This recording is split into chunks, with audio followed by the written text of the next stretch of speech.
Hershenow versus Enterprise Rent-A-Car Company. Good morning. Mr. Roddy, you may proceed. Thank you, Justice Marshall. Yeah. My name is John Roddy. I represent the plaintiffs Barry Hershenow and Dana Beaumier. I will also be arguing on behalf of the plaintiffs in the consolidated actions, Scott Roberts and Ariel Parker. Although I only represent Hershenow and Beaumier, the issue before the court is one of pure, discrete legal interpretation, and the issue before the court applies equally to both of the consolidated cases. With me is my partner, Elizabeth Ryan. The issue before the court is whether the Superior Court mistakenly held that Section 32E1/2 of Chapter 90 is a comprehensive regulatory statute that conflicts with Chapter 93A and therefore completely supplants Chapter 93A with relation to any conduct that comes within 32E1/2 scope.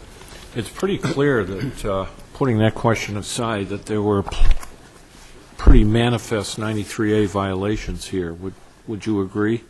I do agree with that, Justice Graney, yes. In fact, and this statute that the Superior Court said occupied the field, unlike the Ryder and the other case, does not contain private remedies, does it? No, it does not. In those other two cases, the statutes contained private remedies, did they not? Yes, very carefully crafted private remedies. Okay. How does Chapter 32E1/2 protect the health, safety, or welfare of consumers? Doesn't it simply reallocate economic exposure in the event of unsafe driving? And isn't the type of statute or regulation envisioned something like an environmental protection regulation? For example, that companies can't pollute water. I mean, is this the type of subject that is covered by the Chapter 93A regulations? Well, I agree. It is the type of subject that's covered by Chapter 93A, but... No, I said, is it? When you talk about health, safety, or welfare of consumers, how does 32E1/2 protect the health, safety, or welfare of consumers? Well, let me give you an example. This Court in Roberts, the initial case, the one that's consolidated with ours, excuse me, when it interpreted Section 32E1/2 as applied to the specific place within the rental agreement that the CDW provision notice informing consumers of their rights under Massachusetts law must be placed, started its analysis with the acknowledgement that Section 32E1/2 is clearly designed to protect consumers. The legislature incorporated in Section 32E1/2, with respect to our case, the Hershenow case, in the very first subsection of C5A, essentially what amounts to a codification of this Court's decision in the Tabor versus Liberty Mutual case. And in that case, the Court said that an insurance protection that was offered in a business auto policy, which covered any kind of accidental damage except that which may be caused by negligence, was no insurance at all, because it is only in the case where the driver is negligent 99% of the time that insurance is actually necessary. In fact, that's the purpose of insurance. Section C5A limits one of the provisions, or it makes illegal one of the provisions that Enterprise has in its literal terms of its contract, which is that a driver will waive CDW coverage and not have protection if the driver is not merely negligent driving the car, but is in fact simply imprudent. In addition, the Enterprise contract doesn't even require a causal connection between the driver's supposed imprudence and the waiver of CDW protections. Section C5A says you can exclude from CDW coverage only damage caused by intentional, wanton, or willful conduct, and only when there's a causal connection between the conduct and the damage. Now, did this language in the agreement that you suggest violates the statute entice your clients to buy the product? Chapter 93 doesn't require that there be an actual enticement in the nature of fraud. It only requires that there has to be a causal relationship between the conduct and the injury. It does require that, but... And most often these are, or frequently these are deceptive advertising. You bought a product because you were told it would produce something that you wanted. Turns out it doesn't.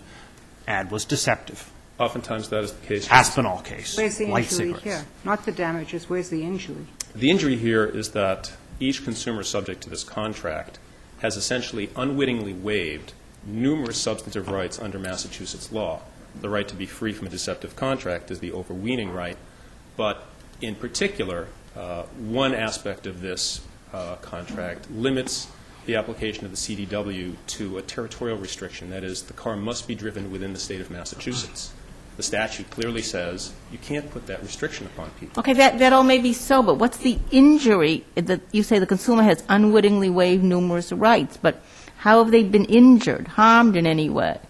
Well, just as the consumers in Liardi were injured by being subject to the terms of a contract that contained illegal provisions waiving their rights to the protections of the state sanitary code and therefore of the implied Is it your warranty. position that in any contract, that if there is a provision that is deemed to be illegal or in violation of the statute, that that automatically constitutes a violation of 93A and gives the plaintiff a private right of action? As a philosophical, legal matter, Your Honor, I'm not sure. I'm not sure where the limits are drawn. What I am sure of is Well, I'm that... just trying to get some help for where you draw the limits here. Well, here I think it's very easy to determine where the limits are drawn, because when this Court decided the issue in Tabor, it not only found that it was illegal, unfair, and deceptive to have an illusory insurance contract, but that it was in fact unconscionable. And in fact, the NAG report, the task force that was created by the National Association of Attorneys General to investigate car rental industry abuses, specifically found these very types of contracts, which contain illusory provisions that appear to give consumers certain rights, but in fact take them away with the other hand. And the NAG report, as I understand it, and I have not read the entire NAG report, and I don't even know whether it's relevant here, also points out that the appropriate way to deal with this is through a state enforcement action. In other words, it seems to me that one of the easiest things that an attorney general can do is read the contract. I mean, what the Attorney General may not be able to do is to find out what salesman is saying on the floor shop, on the shop floor, for example. But the Attorney General, who has a very strong consumer protection department here, can read the contract, can determine that on its face there appears to be a violation of the statute, and proceed to enforce the statute. The Attorney General can certainly do that, Your Honor. And in fact, the legislature said that's what the Attorney General should do.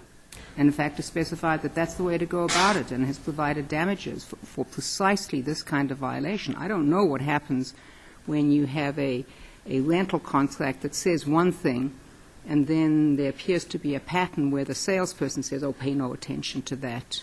I mean, that's a different kind of thing. Here, as far as I can figure out, all that the claim amounts to is there's a contractual provision that is in violation of the statute, correct?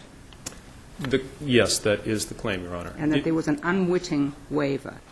Yes, of at least 11 substantive consumer rights. And if But I that may- waiver was never sought to be enforced. According to Enterprise, Well, certainly your clients never suffered a collision or an injury in which somehow they were subject to this waiver. It was never applied to them. just as in Liardi, Your Honor, the contract was not enforced. In fact, there is some question, and it's reflected in the record as a minor issue, whether Enterprise, in fact, doesn't attempt to enforce this, at least with respect to other states. There's a New York Attorney General. Why doesn't Aspinall control this? The consumer bought a product, paid an extra $15 a day or whatever it is, and didn't get what they bought.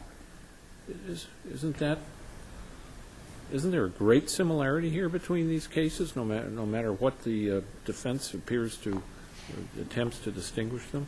Yes, Your Honor. In fact, there's a progression that we outline in our original brief and reply brief, which is essentially from Liardi to Ciardi and through Aspinall, the clarification of the invasion of a legally protected interest standard and the injury requirement. Now, let me But the ask you consumer another- got exactly what he bought.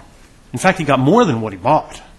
He got more coverage than the contract actually said he did. So there was nothing in the contract which said you get additional benefits here, which turned out to be untrue. I disagree. The consumer got much less than he was entitled to. Sure. Oh, the that's consumer different. got But what he the got what he contract said. bought. He got what the contract said he got. In fact, he got more than what the contract said he got. At least the evidence is that if, in fact, there had been a collision, he would not have been subject to this waiver clause. So he got more than he bought. I'm not sure that I would agree with that interpretation, Your Honor. The consumer is entitled to, in the contract, a contract that's compliant with consumer protection law. There's yet another Massachusetts statute cited in our brief that says a consumer cannot, even if the consumer understands the contract and agrees to it and signs it in that context, waive any consumer protections granted by common law or statute. That's Chapter 93, Section 101. It's a clear public policy. That's why I asked the question. My original question, whether if there's any violation of any contract, oral or written, that appears to violate any other statute, that's an automatic infringement of 93A, and it seems to me that that's the scope of the argument here. I'm sorry, Your Honor, I misinterpreted your question. I was going to limit that to a violation of any consumer protection statute. The Attorney General's regulation speaks in terms of statutes that are designed to protect the public health, safety, or welfare. Certainly the welfare of consumers is included within the prescriptions of 32E1/2, which prohibit unconscionable or deceptive contract. Can I interrupt you for a minute? And there's an obvious answer for this, but these folks paid like $14, $15 a day for this coverage? Yes, that's correct. Did they get their money back? No, they did not. Why isn't that an injury? I believe that is an injury because they paid for something which, in fact, was illusory and really was of no benefit to them. So they're out dollars. Yes. And dollars is actual injury. Correct. Do you argue this? We argue in our complaint, we ask for either actual damages or the nominal damages provided under Chapter 93. No, I understand that, but we're discussing whether they incurred an injury. And if you're out dollars, paid for something that's illusory, that doesn't exist, that's fake, you've had an injury, had you not? Yes, Your Honor. In Did fact, they use the car? I'm sorry. Did they use the car? Yes, absolutely. So it's not clear that they got nothing. They got certainly a car, did not they get drove nothing. it around, nothing inhibited their use of the car. Well, they paid for the use of the car. This is a payment for something in addition to the use of the car. And I'm not sure that nothing inhibited their use of the car either. But it's theoretical still because they never got into an accident, so the CDW didn't apply. Well, it's not theoretical, Your Honor, in the sense that I clearly mean, why don't you bring this on the part of plaintiffs who have been in accidents and have had the collision damage waiver not apply? because the person who came to us complaining of this particular contract had not been in an accident, and we had no other way of determining if someone had been. Does the statute not contemplate that an injured consumer can call up the Attorney General and say, do you know what Enterprise or whoever it is, is doing here? Having spent the greater part of the decade of the 1980s in the Attorney General's Consumer Protection Division, I can vouch for the fact that although the Attorney General works very diligently on these matters, he has far too few resources to bring consistently. No question about that. That's why I said this seems to be a very straightforward one. This is not where the Attorney General has to spend any resources whatsoever. He just has to take one smart attorney like you, look at the contract, figure out there's a violation, and send a letter to Enterprise. I would say that would take about 30 minutes. Maybe 60 minutes if he's a very careful or she's a very careful Attorney General, maybe an hour and a half if you've got a new, young, unaccomplished, but if you've spent how many years? Again, that's fine. But an accomplished attorney, if it's as clear a violation as you submit. Unfortunately, Your Honor, the practical realities of the situation are that the Attorney General is not able to do that on a consistent basis, and that's the very reason why Chapter 93 was amended in 1969, because the legislature realized that the Attorney General's resources were so severely limited, and the Attorney General himself lobbied very strongly to endow consumers with this private right of action. This Court recognized the limited resources of the Attorney General and, by parallel, the Insurance Commissioner in the Dodd case, which outlines what I believe is the appropriate statutory interpretation here, that this statute should work in parallel. They're both concurrent applications of a law, one more specific than the broader 93A. 32E1/2 provides a bright-line test. We've honed pretty clearly to saying, show me the injury. In other words, no question, that A, if one of your clients had said, I need this car so desperately, I'm just going to sign this because it's whatever it is, that's the car I need.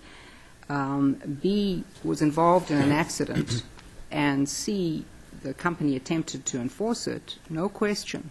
But that's a different kind of thing. But here, the injury seems to me to be not so clear. The situation you've described is a more egregious injury. the situation that we have here is defined as an injury by numerous decisions of this Court, beginning with Liardi, and the clear invasion of both a statutorily protected interest under 32E1/2 and the violation of the rights that this Court enunciated in Tabor to be free from an illusory insurance contract. I understand that this is not insurance in the technical sense. Both constitute the type of injury that 93 was specifically designed to redress for consumers. I take it one of your clients, maybe more, but Roberts, one of the plaintiffs, didn't even buy the waiver provision.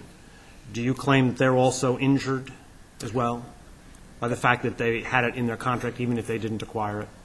I actually don't represent Roberts, Your Honor. I'm arguing on behalf of both groups of parties because the legal issue before the Superior Court that's here before this Court had to do with whether there was a private right of action under 93A for violations. So you take no position as to whether or not somebody who purchased the rental contract but not the waiver provision was injured, not part of the class that you seek to certify, for example? I only seek to certify the class that's defined in the Hershenow case. The Roberts case, although consolidated here for purposes of this argument, is a completely separate claim. Okay, thank you. Thank you, Mr. Lodey. Thank you. Mr. Kahn? Chief Justice Marshall, members of the Court, may it please the Court. My name is Michael Kahn, and I represent Enterprise. Today with me is my partner, Kay Martin, and Mr. John Henn. I would like to address the injury question, and I would like to address the 93A question. Why do companies do this? Why do they sell these things and put provisions in contracts that they know or ought to know are totally illegal? Well, Your Honor, I think that the answer to your question is they didn't know or think it was illegal. And if Your Honor looks at the description of the illegality here, it was a clause in the contract that said if you violate any other clause in the contract, this waiver won't apply. And then there were other clauses in the contract that pertained to termination.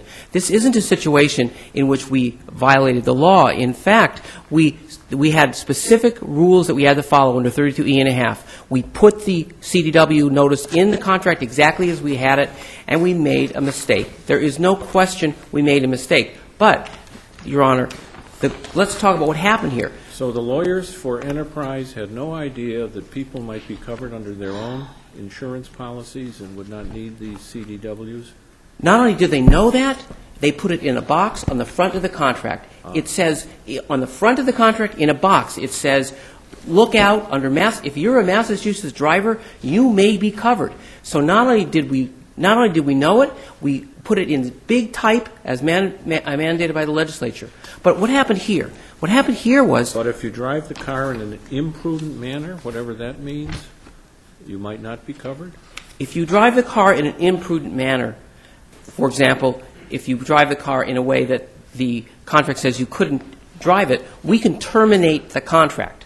But what we can't do and what we don't do is terminate the CDW coverage.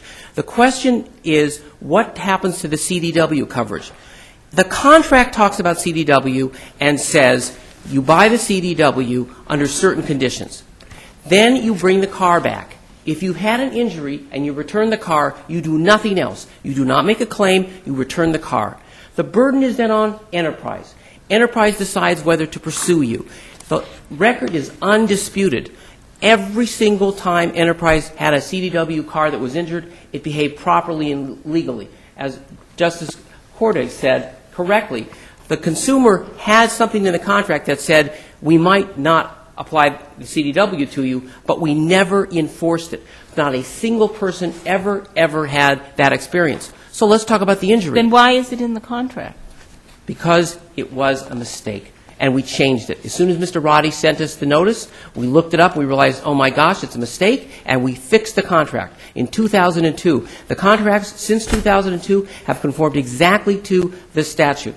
Did everybody get their money back that bought these things? No one got their money back because, Your Honor, everybody got the benefit of their bargain. They bought the CDW.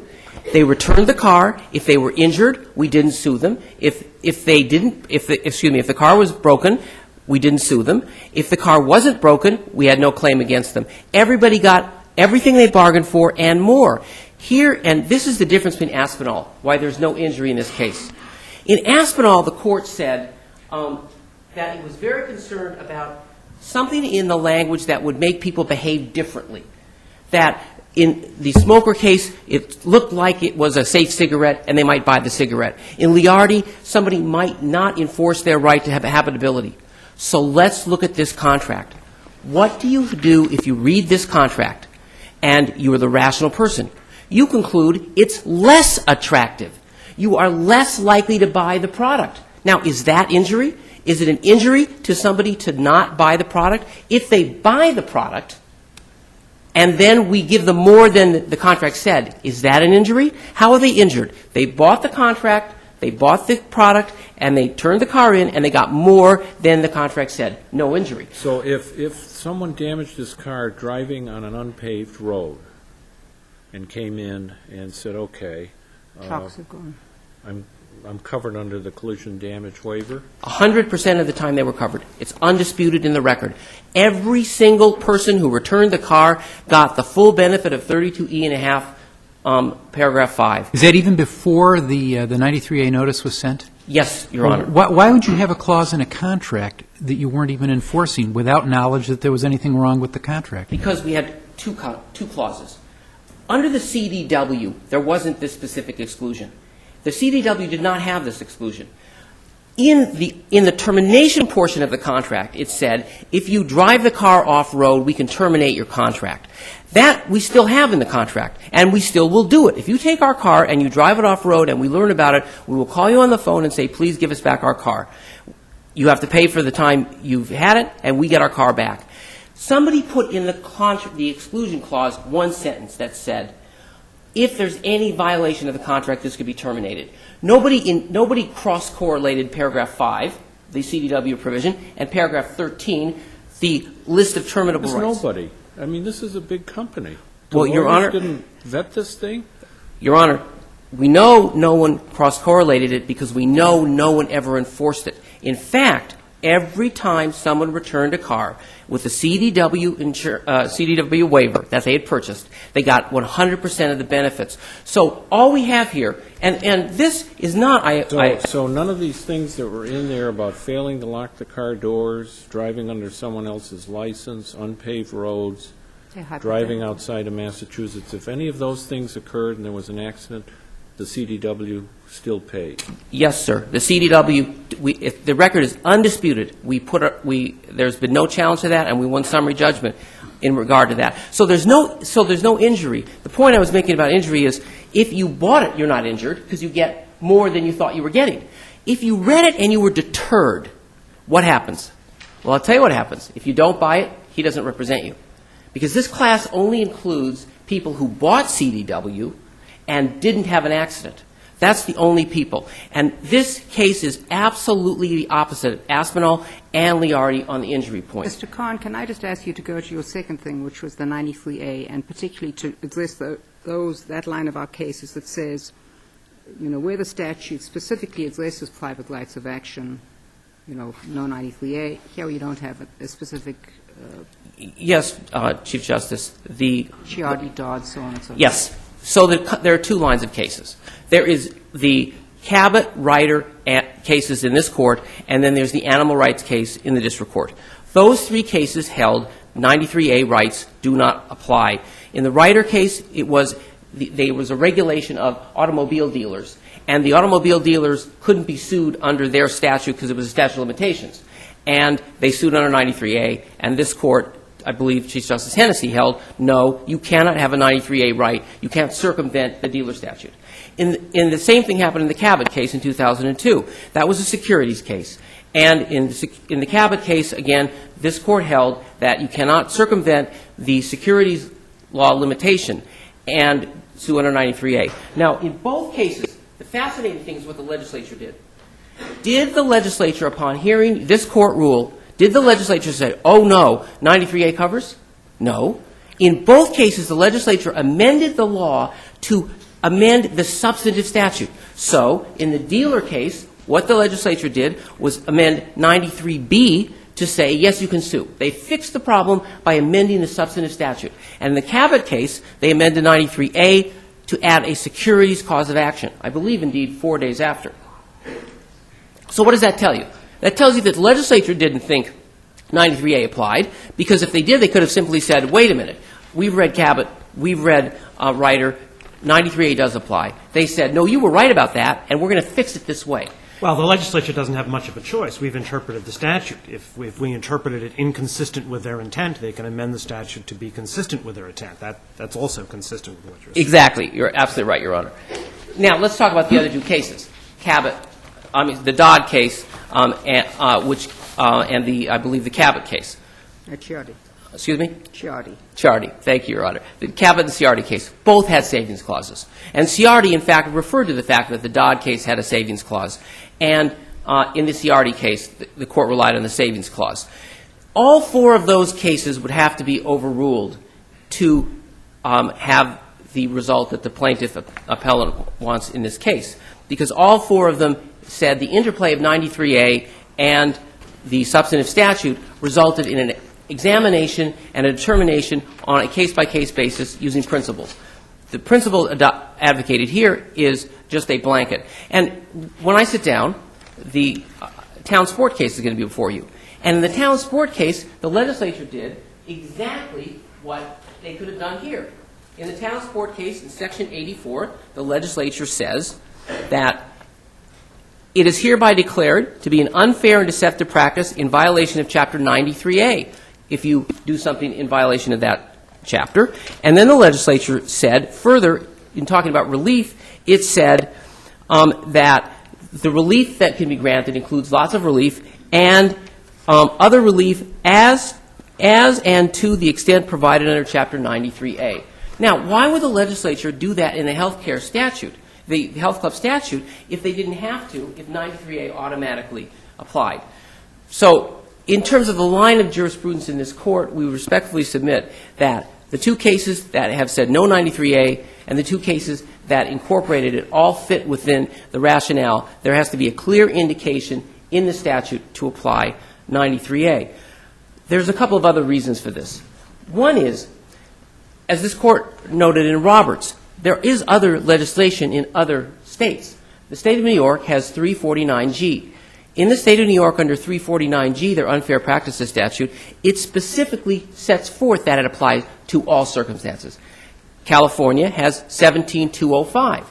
In California statute 17205, it specifically said it applies to all of the different substantive statutes. So where a legislature wishes to do so, they know how to do so. It's a well-ingrained principle of law that you can do it. But where they haven't done it, where the legislature has time and time again decided not to do it, then it seems to me that... Well, they have sort of delegated to the Attorney General the authority to further define what's an unfair trade practice. Well, to that extent, and the Attorney General has passed a regulation, broad as it may be. Right, but this court held in the DeVeris case, I believe, that the Attorney General, and then in the Dow case, it was commented on also, that the Attorney General regulation cannot swallow the law, and the Attorney General cannot legislate. But speaking about the Attorney General, I think, and I'll conclude on this point if there aren't any other questions, the point Chief Justice Marshall made, I think, is correct. There are there's a half a dozen rental car companies in this state. The predominant business is done by 3 or 4 of them. The problem of getting to look at their contracts is a very simple one. The state legislature only recently has amended 32E1/2. The delegation of the Attorney General of the public enforcement here with the Consumer Affairs Division makes all the sense in the world when what we're looking at is whether contracts violate a clearly enumerated law and where those contracts are easily... Mr. Connor, was a nice point that I made with Mr. Loddy, but think of it this way. The statute either has a private right of action or it doesn't have a private right of action. What difference does it make if the misrepresentation came from, a salesperson on the shop floor? In other words, it's either there or it's not there. You're right. Your Honor, you're right. It's either there or it's not there. And I think, as Judge Van Gessel said, it's not there here. It's not there. There's no savings clause. There's no indication of it. And we believe the legislature has spoken. So in summary, we believe that there's no 93A private right of action, and we believe that there is absolutely no injury here if you should find such a right of action. Thank you very much. Thank you, Mr. Khan.